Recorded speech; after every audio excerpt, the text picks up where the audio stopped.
Have you ever driven past that for sale sign in the neighborhood or been scrolling online looking at houses and think, man, I really should buy that rental property?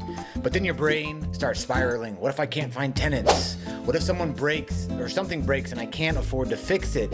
What if I'm not cut out to be a landlord?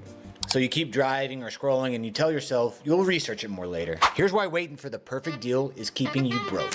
You see, analysis paralysis is the #1 reason people never invest. And I get it. It has stopped me from my fair share of deals as well. There's always a little bit of doubt that creeps into your mind. We think, if we just read one more book, or we watch one more video, or we go to one more seminar, that's when we'll be finally ready. But let me save you years of waiting. You don't need to know it all before you start. In fact, trying to know it all before you start is the fastest way to guarantee you'll never start at all. I'll be real with you. When I first got into real estate, I was obsessed with learning. I would binge podcasts on my commute. I'd buy every real estate course I could find. I'd highlight books cover to cover, watch every YouTube video I could, and over and over and over again. I'd come up with questions a broker or seller might ask me and figure out all of the answers beforehand. I thought I was being productive. I thought, man, I am working hard towards my goal. But here's what was really happening.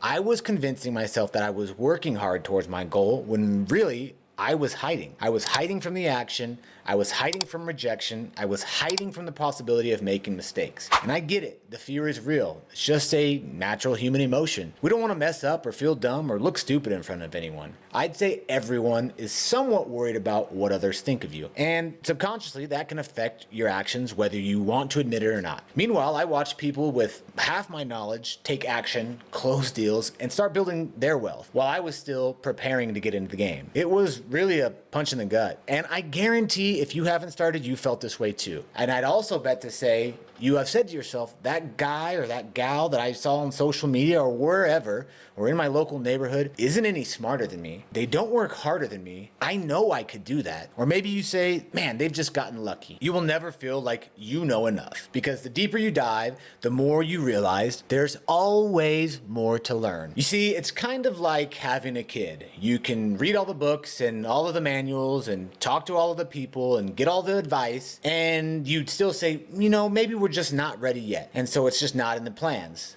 Maybe someday we'll plan to do it later. Well, for all of the parents out there, did all of those books and all of the people and all of the maybe later, did it actually compare to having the kid in real life? No. You learned on the job and hopefully you did all right. You made it happen. There are really 3 reasons you'll never feel ready. #1, information is infinite. There will always be another strategy. There will always be another guru, another niche, always something more to learn, and you may get caught with that shiny object syndrome and say, I have to know that before I start, or exactly how it works before I start. #2 is fear disguising itself as research. You're not reading because you need more knowledge. You're reading because it feels safer than risking the rejection. It feels like you are putting in the work. And really, you're just tricking yourself and saying you are working towards your goals. Let's be real, you aren't. And #3, real learning only happens in actions. You can study swimming your whole life, but you'll never actually know how to swim until you jump in the pool. Imperfect action always beats perfect learning or inaction, always. My first messy deal really proved this. I had read about seller financing, but I didn't really understand it until I was across a table from a seller and a broker trying to put this deal together. Did I stumble? Yeah. Did I make mistakes? Absolutely. I was trying to pitch an agent, and every time I got on the phone with them, they made me feel stupid because I didn't know what terms like cap rate and NOI and cash on cash were. But let me tell you, I learned more in those 30 days of that deal than in the entire previous 3 years of studying before. So how do you break from this cycle? Just do the actions. You make offers, even if they aren't perfect, even if you're scared. Here's the thing. No one remembers the 10 offers you made that didn't go anywhere. They only remember the one that closed. And every offer you make sharpens your skills. Nobody sees 90% of the hard work that goes into anything. If you think of an iceberg, everybody sees the tip of the iceberg, the epitome, the crest, the peak, whatever you want to call it. 90% of the iceberg is actually under the water. Nobody ever sees it. You see, when I first started making offers, I was terrified. Like I said, I thought, what if I say the wrong thing? What if the seller laughs at me? And you know what happened? Some of them did. Who cares? However, most people just said no politely. And then it was the one person that said yes that changed everything. That deal became the foundation of everything I built after. So don't wait to be an expert. Start being an action taker. Now I know what you're thinking, Jordan, but how do I actually push myself to start when I don't feel ready? Here are the 3 systems I use. Number 1 is to set an action quota.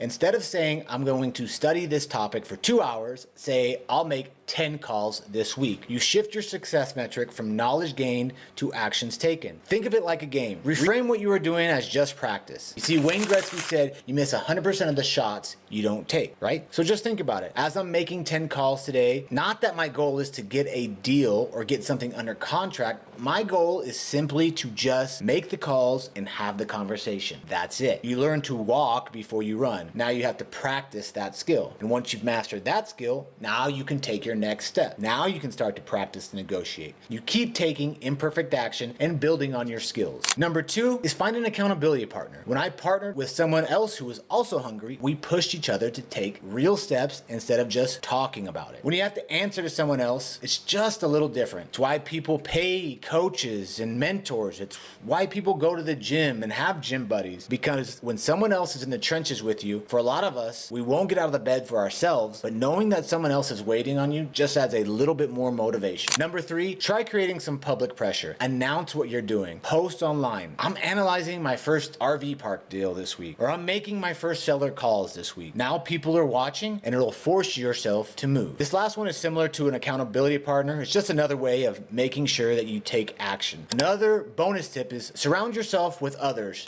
that are doing. If everyone around you is just talking theory, you'll stay stuck. But if you hang with people closing deals, you'll start to feel pressure and you'll start to feel behind, and that pressure is good pressure. So I'll make this challenge to you now. Go make your first call. Pause the video, do whatever. Go make your first call and let just this video be your accountability partner. After you make your first call, DM me on Instagram or comment on this video and let me know how it went. So let me share some examples for you. Investor A has been working in real estate, studying, maybe a broker for the past 5 years, and still hasn't bought a property yet. Investor B reads 1 book, makes an offer within 30 days, and now owns 3 cash flowing properties. Which one do you think has more actual practical knowledge today? It's not Investor A, it's Investor B, because every deal you touch teaches you exponentially more than theory. In fact, your first deal should be your tuition. Don't expect to make a lot of money, expect to make mistakes and pay for your education. But unlike college, you're gonna get an ROI much faster and much greater. And if you want a niche example, my first RV park attempt was terribly ugly. I overestimated demand, underestimated some repairs, misjudged operations. But you know what? The deal led me to a better one, and we improved that park. It led me to another one, a second deal, a third deal, so on and so forth. Without failing forward, I'd be stuck just reading about it, like Investor A. So stop waiting for the perfect moment. Stop waiting to feel ready, because you'll never feel ready. What's the one thing you've been waiting to know before starting? Comment below. I'll personally reply to as many as I can, and maybe even give you a step-by-step on how to take action anyway. Then take one small action today. Analyze a deal, make a call, write an offer. Doesn't matter. Just get in the game. It's messy, but again, messy is better than nothing. Remember, you don't need all the answers to start. You just need to start. Make sure you subscribe, send this video to someone else who could use this message, and we'll see you guys next time.